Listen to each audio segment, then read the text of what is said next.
No se diga más por Top Latina. Tenemos por Zoom desde Caracas, ahora sí desde Caracas, al señor Pablo Andrés Quintero, quien es politólogo, consultor político y asesor en comunicación. Muy buenos días, Pablo Andrés. Hola, buenos días a ustedes. Gracias por el contacto, por la invitación. Pablo Andrés, hemos estado viendo ciertas declaraciones tuyas en redes que contravienen a unas declaraciones que dio el expresidente de Colombia, Álvaro Uribe Vélez, que indicaba de que Venezuela se necesita una intervención militar. ¿Por qué dices que no es necesario esta intervención? Bueno, en el campo de la ciencia política, hablando desde nuestra área de estudio, está comprobado que en política comparada la mayoría de los procesos de democratización que se dan a lo largo de la historia en muchos países provienen de fuerzas internas. De hecho, las transiciones políticas efectivas se dan desde quiebres internos de la coalición dominante. Estamos hablando de que el mismo gobierno que tiene el poder produce los cambios internos y evidentemente hay fuerzas que ayudan a que eso ocurra. Una intervención militar descartada, por cierto, por el Grupo de Lima en el año 2019, descartada también incluso por actores venezolanos que se encuentran acá en nuestro país, y también descartada por la comunidad internacional, específicamente por Estados Unidos. No podemos olvidar las últimas declaraciones de los representantes de la Casa Blanca, que por cierto van de salida, rechazando y descartando una intervención militar por el alto costo y por supuesto porque no es conveniente ni para la región y muchísimo menos para la ciudadanía. Pero el principal argumento para descartar o para visibilizar lo inviable de esta propuesta es precisamente las consecuencias colaterales de un fenómeno como este en nuestro país. La gente suele pensar que una intervención militar es algo muy parecido a una película de Hollywood o es una serie de Netflix. No, una intervención militar es básicamente la incursión de fuerzas extranjeras sobre el territorio venezolano en este caso, claramente sobre la violación de la soberanía.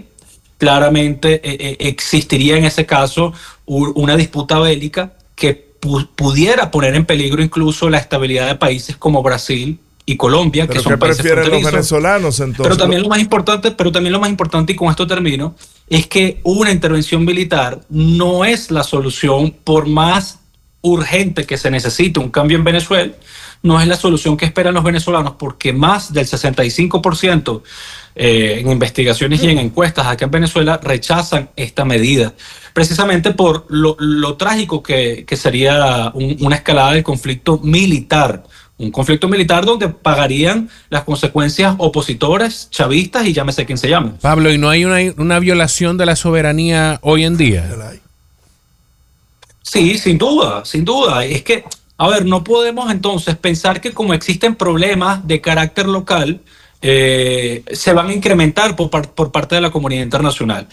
Entiendo que ese sea el deseo de muchas personas que están afuera y de algunos dirigentes políticos, pero responsablemente hay que decir que es inviable y que es lo más, diríamos, es el camino más complicado de construir incluso para la comunidad internacional. ¿Cuál es la solución? No es algo que... Sí. ¿Cuál es la solución entonces hoy día, Pablo? Es decir, tenemos 5 meses de unas elecciones. Exacto, tenemos una situación en la que se celebraron elecciones, hubo un resultado, el resultado se desconoció, continúa la misma dictadura, entonces, ¿cuál es la solución? No, eso es una pregunta muy sencilla para una respuesta tan compleja que lleva 25 años acá en Venezuela. La solución no es ponerle un ingrediente a la sopa, eso no es así tan sencillo. Lo primero que tiene que hacer la oposición, y partamos de, diríamos, cuáles son las acciones inmediatas de toda esta situación. Uno, entender que siempre, mientras la oposición no se una en Venezuela, y solamente exista María Corina por un lado y el resto de los políticos tradicionales por otro, allí no va a haber cambio político, en primer lugar. Segundo, si la oposición no entiende que necesita de las Fuerzas Armadas de alguna u otra manera, y no estoy diciéndolo para ahorita, precisamente porque las Fuerzas Armadas le juraron lealtad a Nicolás Maduro. Y evidentemente eso sería un escenario contraproducente con lo que estamos diciendo. Si nosotros pensamos que las Fuerzas Armadas están con Maduro, evidentemente se convalida la tesis de la intervención militar. Pero lo más importante de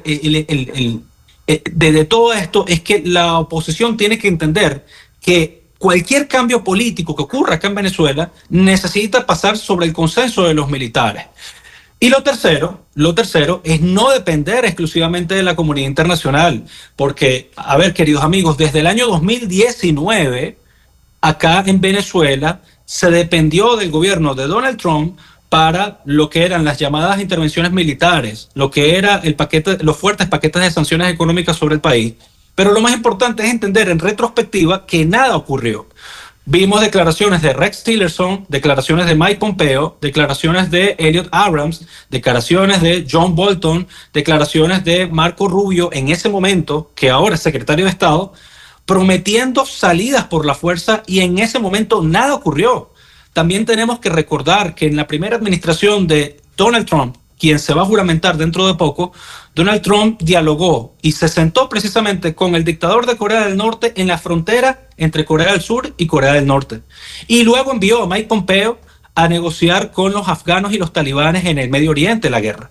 Entonces, partir de un deseo personal o colectivo de muchos venezolanos, por supuesto, que quieren un cambio en Venezuela, y pensar que es factible al día de hoy una intervención militar, eso es un asunto de deseos y de aspiraciones que son, insisto, para algunas personas legítimas, pero para la lectura objetiva que nos corresponde no es inviable. Ahora, Pablo, desde tu punto de vista, ¿qué viene ahora?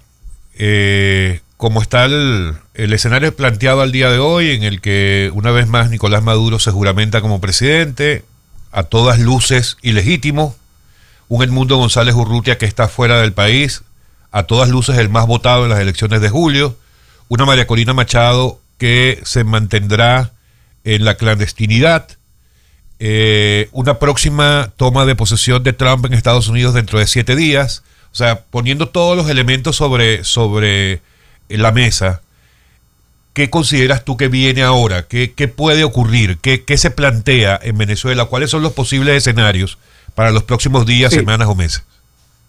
Sí, bueno, en primer lugar, hay como una espera con expectativa de que cuando asuma Donald Trump la presidencia, empiecen a existir reacciones sobre el gobierno venezolano. ¿Y qué quiero decir? Sanciones personales, sanciones sobre la economía y, por supuesto, algún tipo de discurso coordinado también con fuerzas internacionales, llámese la OEA, llámese algunos países de la región, y hago énfasis en algunos países porque hay que recordar que la posición de Gustavo Petro ha sido bastante ambigua. La posición de la presidenta Claudia Sheinbaum básicamente es de apoyo al gobierno de Nicolás Maduro. Entonces, países importantes de la región, y bueno, y Lula da Silva también ha hecho mucho silencio. Entonces, hay una región que quizá no va a estar alineada, no va a respaldar las acciones contundentes de Donald Trump, pero Donald Trump sí va a llegar con mucha contundencia en esta oportunidad y con bastante prudencia a realizar acciones sobre el gobierno venezolano. Llámese sanciones, llámese revocación de licencias, amenazas de cualquier naturaleza. Ahora, por parte de la comunidad internacional, lo que se van a esperar son reacciones, por supuesto, algún tipo de presión diplomática, y hasta allí. ¿Ok? Siempre y cuando no exista algún tipo de acción coordinada para permitir de alguna manera un fuerte paquete de sanciones que debiliten aún más al gobierno desde el punto de vista económico. Porque recordemos que las sanciones personales no producen efectos inmediatos, además. Las sanciones personales llevan años acá en Venezuela y hasta el día de hoy no han resultado. Pero las sanciones económicas, en cierto modo, tienen algún tipo de presión que obligan al gobierno a maniobrar de alguna u otra manera. Pero bueno, ahora, desde el punto de vista opositor, lo que se espera son, por supuesto, lo que acabas de mencionar, una María Corina en la clandestinidad, pero que también de alguna manera estuviera considerando incluso el exilio o salir de Venezuela, y un Edmundo González Urrutia con menos probabilidades de ingresar al país, Pero aún así, debo recordar que María Corina Machado sigue liderizando este proceso político, porque también hay una ausencia de la clase política opositora tradicional. Y lo que vamos a ver de ahora en adelante es que toda la oposición va a girar en torno a María Corina, hasta el tanto los actores políticos que están al día de hoy no aparezcan. María Corina sigue liderando las encuestas, la popularidad, más allá de lo que se le pueda criticar, de los errores, María Corina sigue siendo la líder de la oposición. Y eso de alguna manera no cala bien en cierta oposición tradicional. Entonces es probable que también existan quiebres internos dentro de la oposición, y María Corina sigue estando sola dentro de la oposición. Vamos a ver, es muy probable que veamos un proceso migratorio fuerte, quizás no para los primeros días del año, pero sí a cuentagotas y progresivamente. Y por supuesto vamos a ver una contracción económica, porque mientras esta situación exista, las posibilidades de inversión internacional, las posibilidades de promoción de internacional o de reinserción de Venezuela en los mercados internacionales va a ser bastante complicada. Pero Pablo Andrés, hablas de una otra ola migratoria, pero Venezuela tiene fronteras cerradas con básicamente los países más cercanos. Y a eso agrégale, Pablo, perdón, que hablas de un recrudecimiento de la situación económica, pero al lado tenemos a Cuba, que tiene la vida 20 entera, años 60 sin carne, aceite, con crisis de energía. O sea, lo más básico los cubanos no lo tienen, y aún así el régimen no cae. Sí, quisiera aclarar una cosa, y es que la frontera colombo-venezolana está abierta en este momento. El cierre que se hizo precisamente anunciado del lado colombiano y del lado venezolano fue temporal, por lo que sucedió el 10 de enero. Ya la frontera está abierta. De todas maneras, independientemente se mantenga cerrada quizás en otros pedazos del territorio nacional, por X o por Y razón, el venezolano, por un tema hasta de supervivencia, y al ver que se va a mantener la situación económica deteriorándose y todo lo demás, va a seguir saliendo de Venezuela. Y también consideremos lo siguiente: esta es una migración que se dan unas condiciones económicas muy precarias.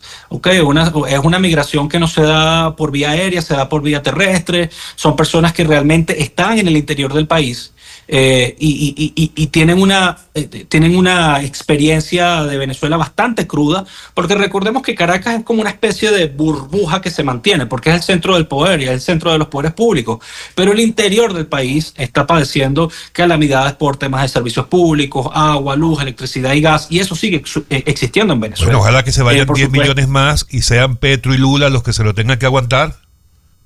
Sí, sin duda. Es que el costo político quizás del silencio y el exceso de prudencia le va a pasar factura a Petro.